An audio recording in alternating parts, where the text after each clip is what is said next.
বেলাল, এটা কেমন জুলুম! কতদিন হলো তোমার কণ্ঠের আযান শুনি না। বেলাল রে, তোর কি মন চায় না আমি নবীর জিয়ারতে আসতে? বেলাল আয় আয়, আমি নবীর জিয়ারতে আয় রে বেলাল আয়, কতদিন হলো তোমার কণ্ঠের আযান শুনি না। স্বপ্ন যখন নবীজি দেখাইছে, এ মুসলমান, হযরত বেলাল সুদূর সিরিয়ার দামেস্ক থেকে পাগলের মতো দৌড়াইলেন, পাগলের মতো ছুটে আসলেন।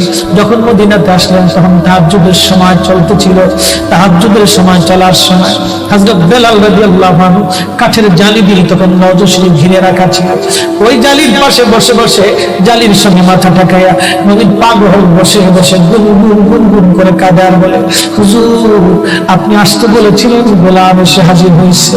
নবী গো, আযান দিতে বলেছেন, আমি আযান দিলে আপনি আগে নামাজ আসতেন, এখন আযান দিলে কি নবী আপনি নামাজে আসবেন?